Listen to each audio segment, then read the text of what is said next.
पेणच्या खाऊ गल्लीतील टपरीचा उपयोग गांजा विक्रीसाठी केल्यानं नगरपालिकेनं केली टपरी जमीनदोस्त.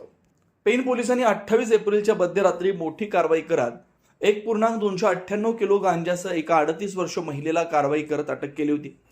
या महिलेने टपरीचा उपयोग गांजासारख्या अंमली पदार्थ ज्यांना विक्रीसाठी केल्याचं नगरपालिकेच्या निदर्शनात आल्यानं नगरपालिकेनं मंगळवारी सकाळी खाऊ गल्लीतील टपरीला जेसीबी लावून जमीनदोस्त करण्यात आलं.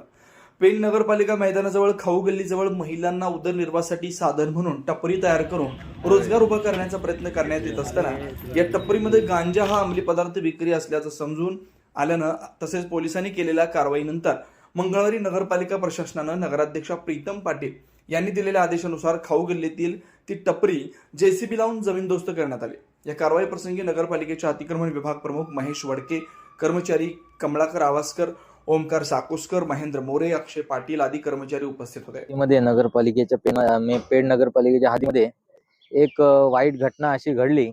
अंमली पदार्थांचं विक्री करताना एक महिला पोलिसांच्या ताब्यात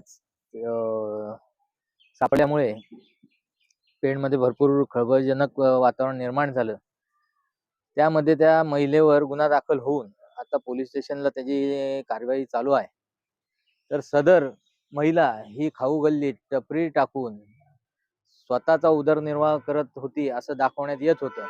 परंतु गांजा विक्री करताना ते आढळल्यामुळे नगराध्यक्ष मॅडम प्रीतमताई पाटील यांच्या आदेशानुसार त्या टपरीवर त्वरित आणि कडक आणि कठोर कारवाई करण्यात आली. कारण का गांजा किंवा अंमली पदार्थ विक्री हा कायद्याने सर्वात मोठा गुन्हा आहे.